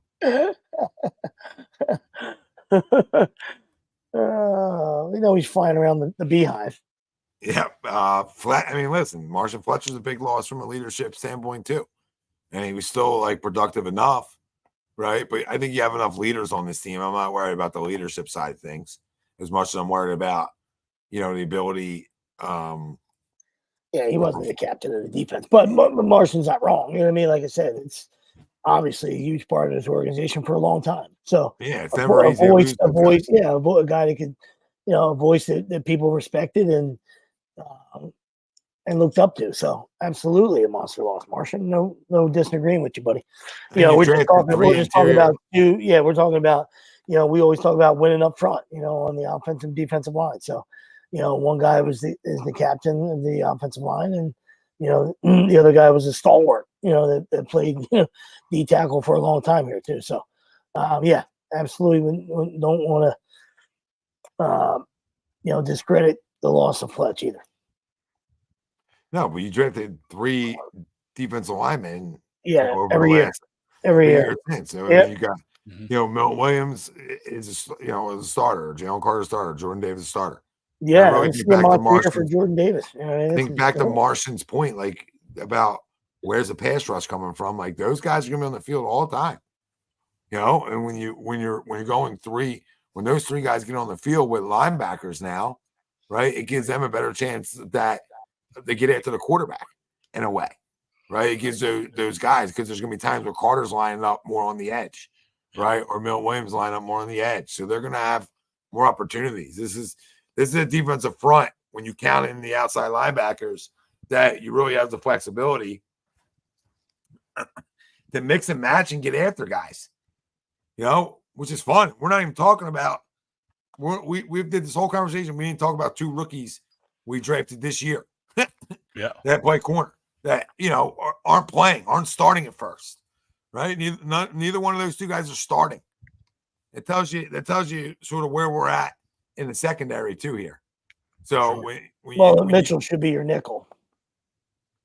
Well, Vontae will. Yeah, so, right now I don't know, dude.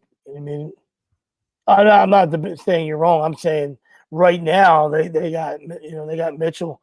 They got Mitchell plugged in as the nickel. I don't disrespect, Vontae. I'm just saying from the last depth chart I saw a day ago.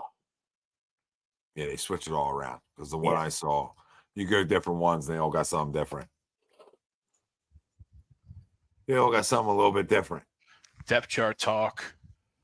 No, but right, Tommy. Like we, throughout this though, they're not the first guys you think about on the defense. Right. And you would think if you're drafting 2 corners first and second round to fill needs, that they would be the topic of discussion. But you obviously have Slay, you have Isaiah Rodgers, right? We talked about him, and then that allows these guys, even if he is right now the starting nickel, it allows them to kind of ease their way into this. Well, yeah, 2 have them. No, you're right. 2 have them starting nickel.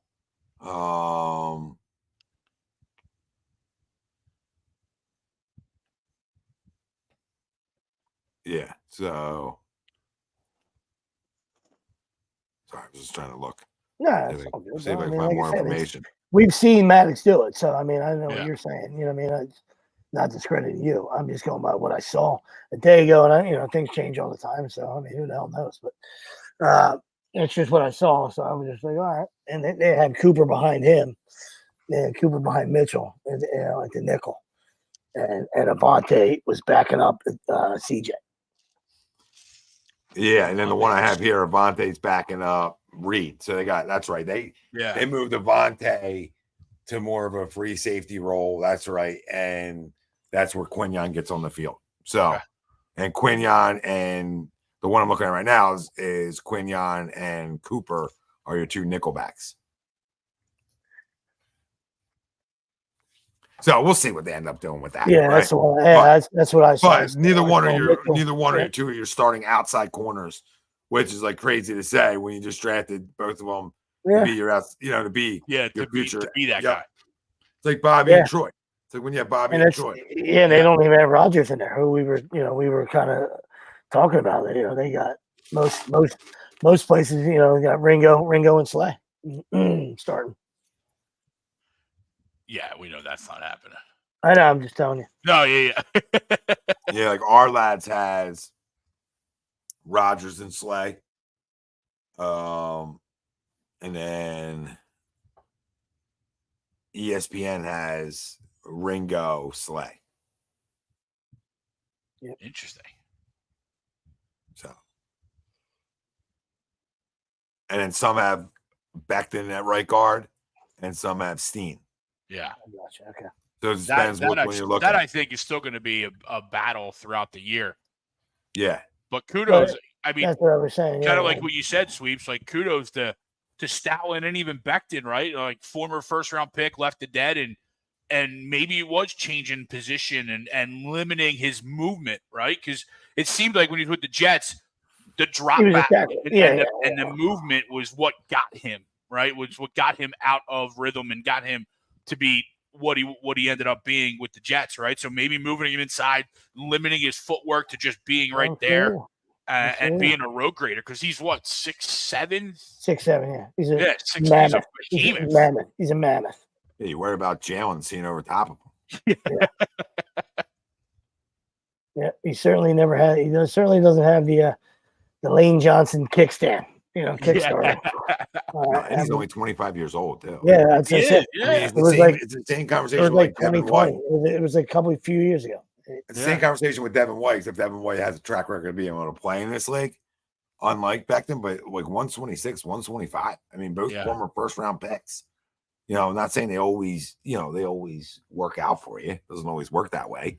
But, one we know can play.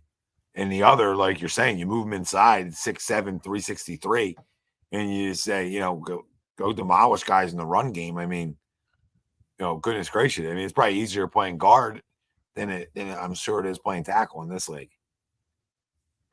And Vic runs 3.4, obviously, right? Because it looks like they got Sweat. Yeah. Sweat freed up to play a little linebacker, strong side linebacker. Yeah, so that's what I'm saying. Like where Milton Williams, Jordan Davis, and Jalen Carter are always on the field. Yep. That's sort of the advantage you get with this. And now Jordan Davis can go be where I think he's best suited, and that's playing nose tackle. Because now those guys can get. Now you're freeing up. I mean, you're making your linebackers' life easier playing a 3-4. When you talk about Jordan Davis, like you didn't draft Jordan Davis to put him to put him over a guard. Like, I mean, you drafted him to put his big big monster of a body over a goddamn center and let him go eat up blocks. Yeah. I mean, he's not a guy that's supposed to go get after the quarterback, really, break down the pocket per se in that aspect. But he's a guy that should take up blocks, and that's where you hope a guy like Devin White can really flourish, where he did with, the big boy that had in Tampa, Vita Vea, right?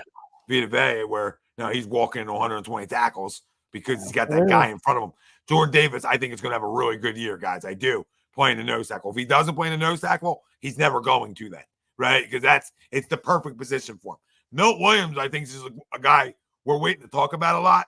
I really do. I think he's going to have a really good year. Every time he's on the field, he's a high motor. We already know about the workout stuff that got him drafted, how much of a freak athlete he is. And then, I think what we know we need from Jalen Carter. I mean, Jalen Carter's got to, he's got to be everything plus more. We can't talk about, that we had to steal the draft and him not have a monster year. Yeah. Right? You can't go around talking about that after year two.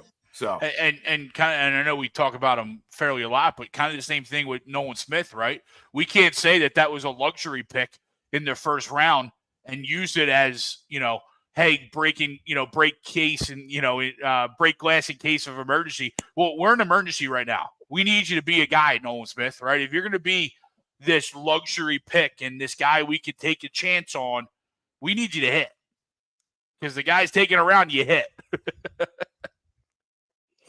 Yeah, now which one of these guys, or all three of them, I guess, because does anybody stood out in camp? I mean, not being an Eagle guy, so I want to ask you guys, because those guys, like Tom alluded to, like Williams, Davis, and Carter, I mean, they're not going to play Ironman football, so there's got to be a fourth or fifth guy there to get shuffled in for puffs. You know what I mean? When guys need puffs, you know what I mean? So not sure, if Byron Young or Thomas Booker or Ojimo, anything, if you got any word on those three guys, I asked the same thing because I don't pay attention to that. Especially after a year like you just had, I'll pay attention to the signings and the draft. Sure. I don't give a rat's ass what we're doing in camp. Because I had the same thing. I said, we got three guys that, most people ain't going to know their names. Yeah. So supposedly they were fine. Like, nothing like guys looking to become a starter. Sure. But, they're definitely obviously going to be rotated in and be creative with those guys too. They're going to get their snaps. So, not ideal in terms of what's behind stuff from what it looks like. But, I mean, we'll see. I didn't know if there was anything. Yeah, I didn't, like you said, I don't follow it, but I didn't know if you guys, had any kind of report, not like, like you guys were on the front lines or anything, but just, like one of those three guys stood out and had a great camp. Because all right, well, Greg answers it right here, right? Because this is what I want to show. Thomas Booker and Patrick Johnson. Now, Patrick Johnson's an outside guy; he's a pass rusher. But Patrick Johnson's always been on this roster for a while too. So, Patrick Johnson's not like a newbie. Thomas Booker, I don't know a lot about. And Moro Ojimo is a young guy. He's 2-year guy. He was just seventh. Yeah, he was a 7th round pick last year. Yeah, so second team All Big 12. He was Moose Knuck for Baylor or Texas, yeah. The Longhorns. So, I mean, a guy that went to a big-time school, so, I mean, it's not like, pick some guy up off the scrap heap it looked like there. At least he played a bigger school. Thomas Booker, got him from the Niners. He's a Stanford kid. He's been all around. Nerd. No. He signed with Houston. He was waived 820. He signed 522. I mean, like I said, that's good update from Greg though, because they got, like you said, these things are all subjected to change. You know what I mean? But if you look at the depth chart, Patrick Johnson's like the 4th strong side linebacker.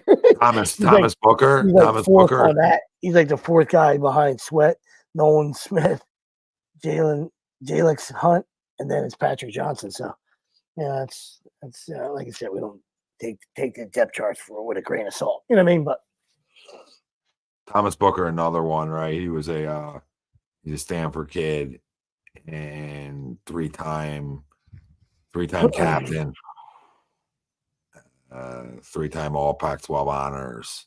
So, like, really, Thomas Booker, really smart dude, and a 3-time captain. So awesome. Just trying to look up some of the back end guys because I, familiarize myself with these guys a little bit. And most of that time probably was spent under David Shaw, which David Shaw is a really good head coach over there at Stanford. Yeah, absolutely. Did he land on his feet? I don't think he's doing anything. I think he's just. I think he's with NFL Network. To be honest, I don't think he's coaching at all. Wow. Because that guy from the other night, because I bet Stanford. That's year 2 for this dude. So I mean, that would be David Shaw away for 2 years. Wow, he's too good of a coach for that. He is a Byron senior. Young. Byron Young, the other guy, Alabama kid. Okay. Yeah, shocker. So 23. He's 23. I don't even know. I don't know nothing. But yeah. So there you guys.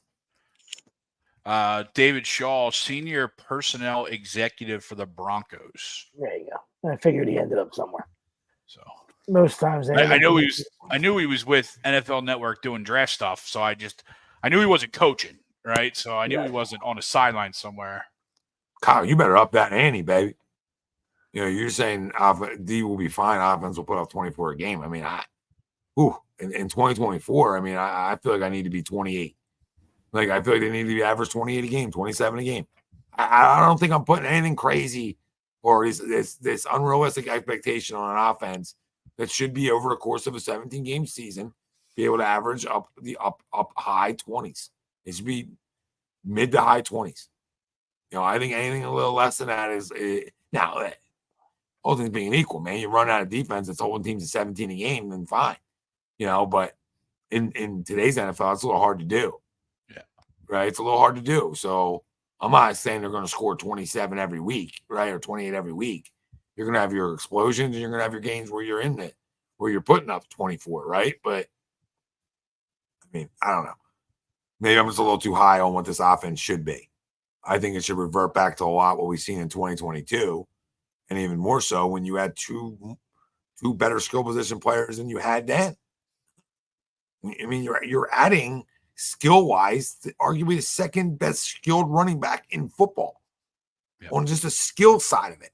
I can't listen. If he's healthy and not healthy, that's a conversation we're going to have, right? But in terms of skill, it's Christian McCaffrey and Saquon Barkley. Let's not be mistaken here, please. And I would say this when he was on the Giants. This isn't Tom being a homer.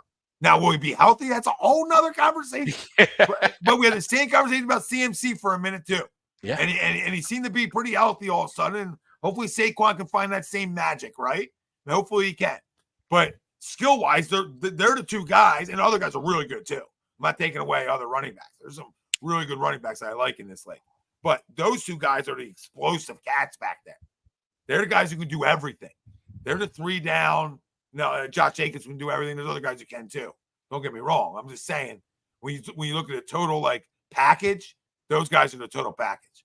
From catching the ball out of the backfield to being able to pick up pass protection on third down.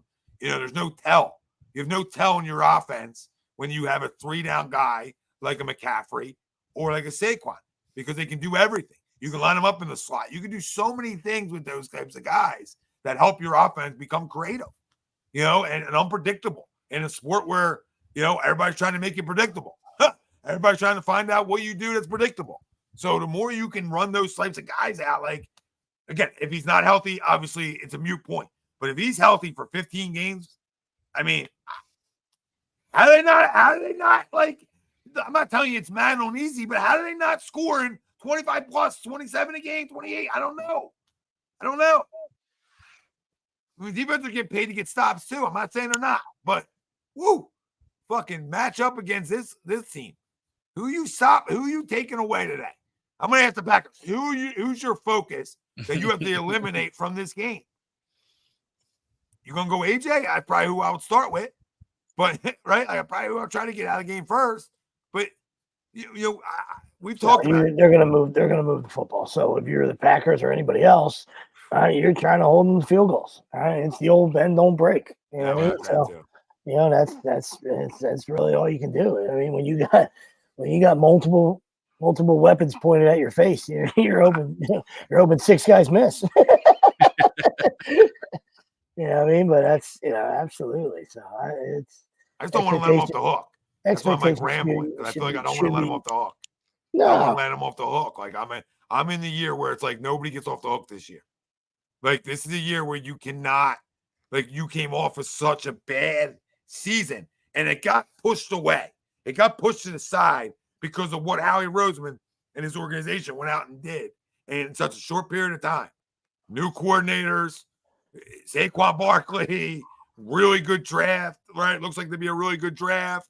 You go out and trade for Jahan Doxson at the final hour, right? And whoa, you're just looking at this offense and you're even looking at this defense and saying, look what you did.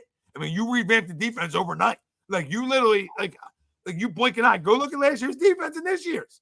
You're it's night and day. He just flipped it all over, and that's what great GMs can do that in 1 year. You need flexible contracts too, because you can't get rid of everything, right? But to be able to do what he did, while other guys are wondering how they're signing CD Lamb, right? You know what I mean? Other guys are I can't even get a deal done with one receiver. We got both. In that time too, we did and that. traded for a third. Yeah, like think about that. He got both receivers here for an extended period of time. Got a third, like you said, and got a running back. I got it. Like you're wondering, I'm wondering. I'm a fan. I don't know how he did it. Like, what did he tamper with? Like, I know, not tamper, but how did he get through the books? Like, how does he be able to do this? And other teams are wondering, how do we get? We don't have enough for CD and then get Mike. Like what? Like, we just did 45 things. I can't wait for that shit show to turn into. Well, me too. I would love Micah Parsons after, I would hope for that not to get worked out. I need him off of Twitter too when he gets here because, it's going to be him over Dak. You would think. Yeah, of course. Yeah, Jerry Jones has crushed him again, I think, last week. Yeah. What, Dak he did again? Yeah, because Dak said, well, I didn't hear Jerry's thing, but Dak's retort was, I don't listen to what Jerry says to the media anymore. That's what he said. That's what his quarterback said about his owner. So I'm sure Jerry said something.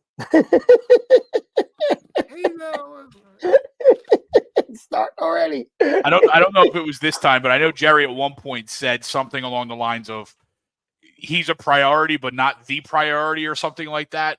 And it's just a disaster. Or he what he says about CD, and then he goes give him $100 million. Yeah. Who you playing coy with, Jack? Like, he ain't playing coy with nobody. All right, let's get into our crumbs. Let's get into our crumbs and get out of here. Yeah, absolutely. I mean, it's an easy one. It's an easy one for me. I won't have yours. For me, it's Randy Rosarina and Kevin Cash. I know Brzezinski and guys like Brzezinski and Papelbon were pissed about it, and it's just to me it's you just got traded a couple weeks ago. What are you doing? You can see him on the field. You can stop in the dugout, tip your cap, do whatever you want to do, but stay out of the clubhouse. I missed this. What happened? Crumb. He went in the clubhouse. They were in Seattle earlier in the week, and I don't know if Cash invited him or he just popped in the Rays clubhouse and was giving out hugs, and people were welcome. And then the Rays don't have any leaders or any vets. They're all young guys. You know what I mean? But somebody should have thrown a towel at him or told him to get the fuck out of there. You know what I mean? But it's this day and age. There's just no respect for the game. It's a sacred area. You know what I mean? And it's just bush league. You know what I mean? Like, you get out there early for BP, plenty of time, plenty of places to find guys to say hello. I'll see you after the game. Want to get something to eat? Let's catch up. You know what I mean? If I was playing against you two guys and I got traded and we were in town, we'll get some dinner. You know what I mean? But I got nothing to say to you. We're playing in a couple hours. You know what I mean? I'm not your buddy right now. It's not your buddy. I don't know why that got lost. I don't know what got lost, like in between the game. Exactly. And I'm not your boy. Like, we can be best of friends later. I want to take you down. Like, I don't understand when it ever became a problem. Like, you never played your boys in sports growing up. Like you never played some basketball or anything against your boys. Like, you ain't trying to win. I don't know. You never. Absolutely. Like I said, I learned that firsthand. I was a freshman in college, and we're playing against one of my buddies. I played Legion ball with him, and he's like 2 years older than me. He's a wily vet, but he's playing at Seton Hall, and I hit a double, and I'm, hey, what's up, Mo? I say hello to him, and he Stoneface killer. There, say hello to me. After the game, bear hugs and all kinds of stuff. It's let's do this, let's do that, but. That was when I got a first taste of that, and I said, "Oh, I love that. Okay, let me switch gears here." I'm already a killer with people I don't know, but he's like, yeah. Now we're adding buddies to the list. All right, I love that.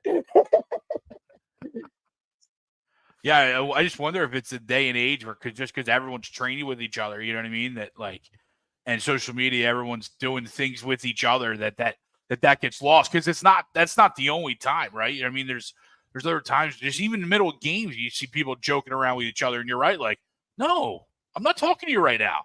I'll say hi, right? You know what I mean? But I'm not chit chatting with you right now. I want to murder you. I mean, not really, but I want to beat you. Yeah, it's crazy to me, and they're out of it. You know what I mean? So if they were maybe the typical Rays, who knows if things change. It shouldn't, but I mean, if they were in first place like they usually are, who knows if it would have been different. But He probably wouldn't have got traded, but anyway, nonetheless, it's always good to see those, the old heads chime in, and I know, it chaps the ass of the millennials, but it's a game, in all four majors, it's things are different now, and they shouldn't be, like things can be training wise, bigger, stronger, faster. I have no, you want to use analytics, you want to do all that stuff, and you want to take every advantage you can. Absolutely, go ahead. All right, but at the end of the day, the game, the old school values are lost in sports and in life, right? And people aren't raising their kids the right way as they should, as well. And we see it. We see the disrespect, not just on sports fields. We see it in life.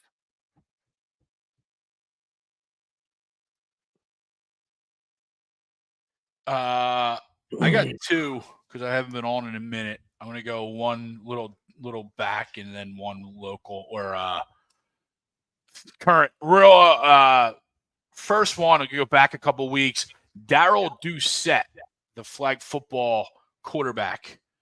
And I have no problem with you fighting for yourself and your guys for being the participants in the Olympics, not wanting the NFL to come in and steal those spots, right? You guys have played this game. It was a sport, and you guys want that spot in the Olympics. No problem at all fighting for your guys. But where you become Crumb is when you start talking out of your ass and saying that you're better than Patrick Mahomes, right? You say you're better than Patrick Mahomes, then that's where you become Crumb-worthy to me. Just keep it to just you fighting for your guys, you fighting for yourself to represent the United States, which I still don't know why it's an Olympic sport, but whatever. That's not the Crumb part. It's coming out and doubling down on it and saying that you're better than Patrick Mahomes. Because I have a feeling Patrick Mahomes is pretty good. Give him a couple of weeks to train, not even train, but just learn the nuances of flag football, and he might be pretty good at that too. Yeah, just keep the guy away from your hip. I mean, there's not much to train for. Yeah. The guy's, most athletic quarterback on the planet. Dude's 5'8", 140 pounds. I mean, like I said, you want to fight for you and your guys because you guys have built this sport or whatever. Cool. I love that. Like that's what you should be doing. But like, let's just keep it there. Don't go all overboard and compare yourself to probably the greatest once he's said and done to ever do it, right? And then my other one is ESPN, Disney, ABC, and DirecTV for not getting a contract done and taking those channels off of DirecTV's platform. Obviously, couldn't watch the Phillies, couldn't watch the end of the LSU USC game. So, beginning of football, it went dark at 7 o'clock. Right as the Phillies were coming on, it went dark.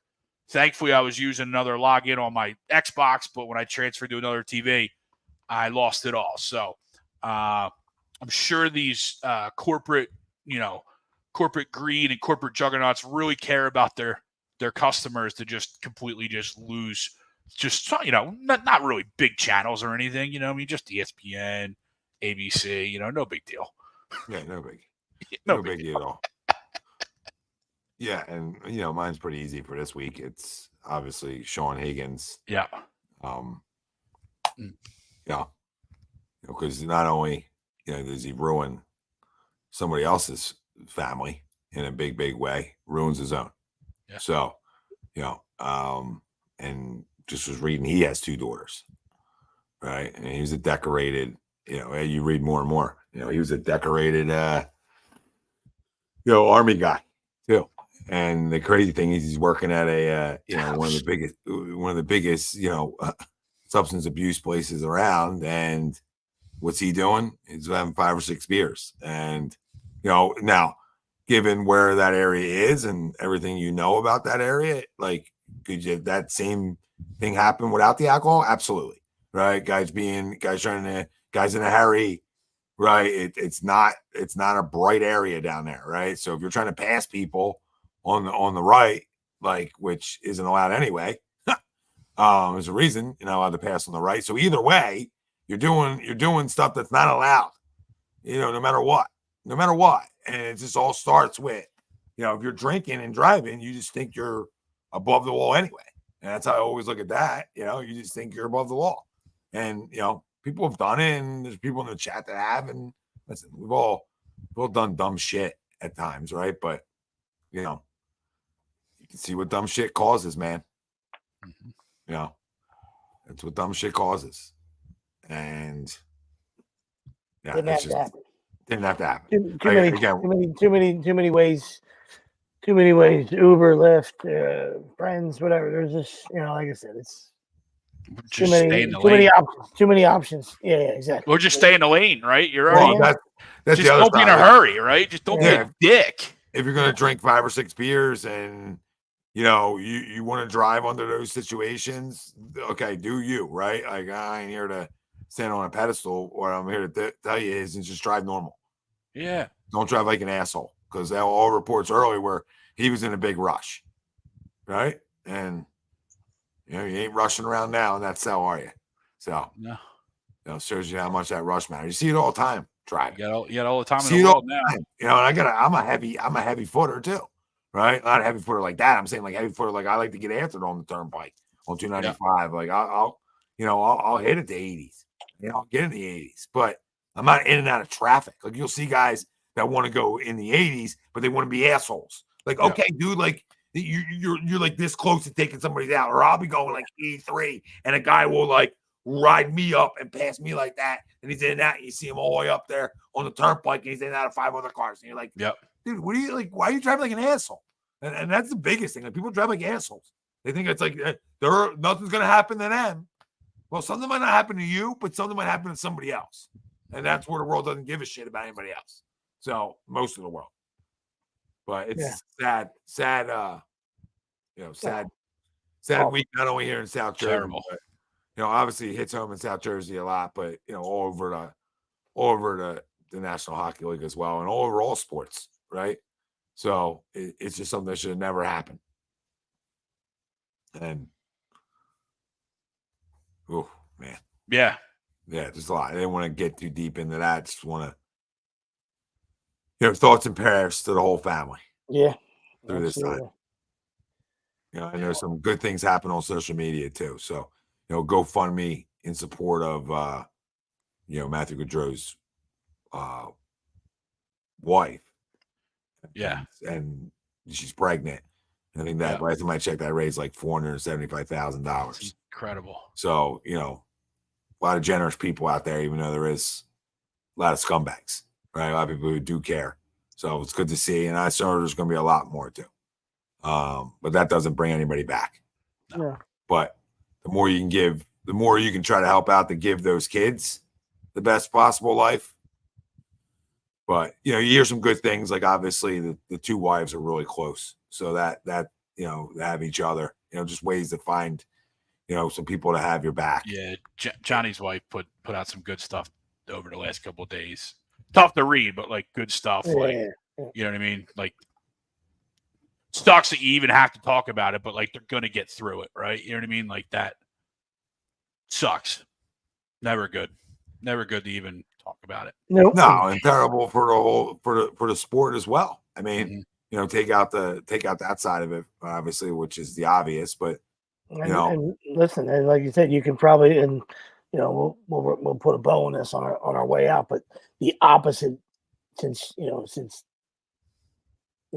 opened with it, the opposite end of the spectrum, not a bad guy, but the police officer that leaked it is also a crumb, right? Because it's as a parent, you see stuff like that, your rumors, you don't know where your kid is. Nobody knew anything. You know what I mean? Nobody knew anything. You know what I mean?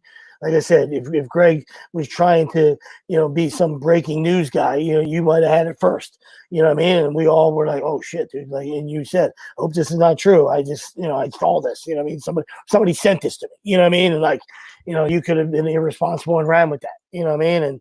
And to me, that's what a leak is. You know what I mean? That's crummish too. You know what I mean? That's like just to see that. You know what I mean? Without the the parents, find it out first. I don't know. It's, like you said, the whole situation sucks, but that's no bueno too on that side.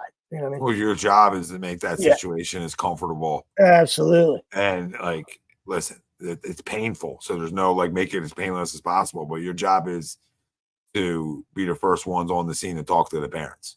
It's your job, So, leaking that stuff. That's just it's crazy. No, Don, you're right. He said we took that Kelly Oubre hit for granted.